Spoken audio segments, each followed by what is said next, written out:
It's been almost half a century since Peter Tosh sang. Now, as you may have heard, in much of the United States, it has been legalized. And now to the growing acceptance of legalized marijuana across the country. 5 states legalized some form of it on Election Day. In more parts of the U.S., weed is legal than it is not. Like its customers, the market for legal cannabis keeps getting higher and higher. But there's a catch. While it is legal in many states, it is not legal federally. This is Lauren Thomas, General Counsel for Dutchie, a company that provides software to cannabis dispensaries. We have to be aware of what federal enforcement priorities are to avoid being brought in on conspiracy or aiding and abetting charges. So how can this be? How can something be legal in a state when the federal government says it's illegal? I think a lot of people, they see, federal law makes it illegal, state law in some places make it legal. There should be a preemption issue there.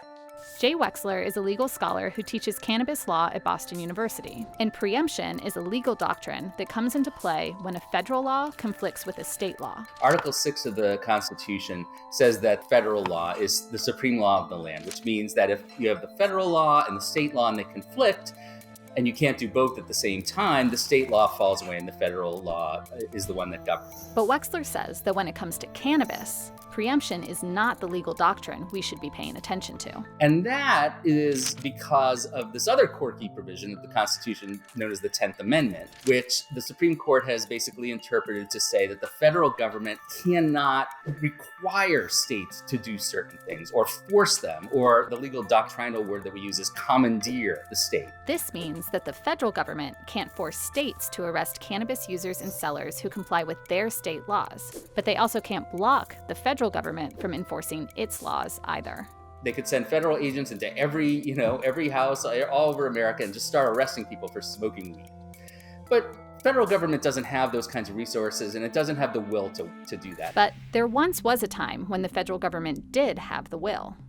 America's public enemy number one in the United States is drug abuse. In 1970, President Nixon signed the Controlled Substances Act. The act divided a list of drugs into 5 categories, or schedules, based on their potential for abuse and medicinal value. Drugs in Schedule 1 were made illegal for all purposes. Category 1 is the most dangerous drugs, and that's where marijuana is, like right next to heroin. To justify this decision, President Nixon hired a group of doctors and legal experts known as the Schaefer Commission to study the dangers of marijuana. But when they found that marijuana was not as detrimental to health as assumed, Nixon ignored their report. Instead, he placed marijuana at the forefront of a war on drugs that would last decades.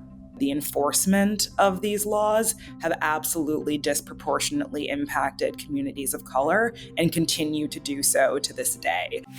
The federal government was uncompromising when it came to marijuana criminalization. But states were more like Peter Tosh. They saw things differently. In the wake of the Schaefer report, which said marijuana is not really dangerous, a number of states, led by Oregon, decriminalized marijuana, which means if somebody's caught with marijuana or using small amounts of marijuana, they would have gotten a traffic ticket kind of thing, like a civil infraction. California led the way to legalizing medical marijuana in 1996. And Colorado and Washington were the first to legalize recreational marijuana use in 2012.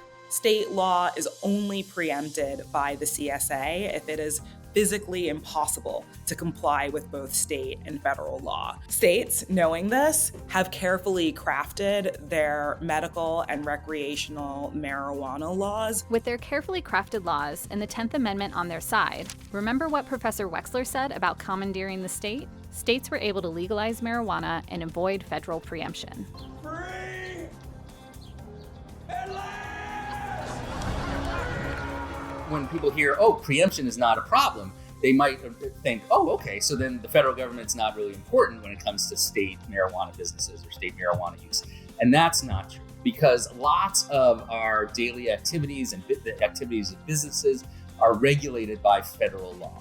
Because most banks are federally licensed, they are very hesitant to support even non-touching businesses like Dutchie's because they don't know when federal enforcement could prevent them from continuing to service the industry. Without access to banks, cannabis companies operate largely on cash and are unable to access basic financial services such as loans. And then there are taxes. The federal tax code has a provision 280E, which say 280E to any marijuana lawyer or any marijuana business person, and they go, I hate that thing, right? Because what 280E does is it says that drug traffickers, which includes, for federal law purposes, marijuana businesses, cannot deduct the ordinary business expenses that a typical business can deduct. This includes salaries, rent, software costs. They can only deduct the costs of goods sold. Banking and tax are maybe the biggest issues, but there are all sorts of other areas which are important too. Cannabis companies cannot take advantage of federal bankruptcy law if they go bankrupt, which many of them do. The U.S. Patent and Trademark Office will not grant trademarks to companies that are doing illegal things. Most technology businesses rely a lot on H-1B visas to bring in incredible engineering and technical talent from around the world. From the federal government perspective, coming to the states to work on cannabis is the same as coming to the states to sell heroin. Despite the complex matrix of laws under which cannabis has been legalized, the industry continues to grow. And there are some signs that things may eventually change at the federal level, including a push to allow cannabis companies to access banking services and to be taxed like other businesses. A $17 billion industry that doesn't have access to financial services. It's an invitation to money laundering, to theft, to tax evasion. In addition, a lot of federal legislation is aimed at providing more support for people of color, potentially requiring states to reconsider the convictions or expunge the records of people who had previously been convicted of marijuana-related crimes. I think that's an essential part of the restorative justice that needs to take place. Eventually, the federal government will stop this craziness and will take marijuana out of Schedule 1. And maybe, just maybe, a plea from a 1976 reggae song will finally be met.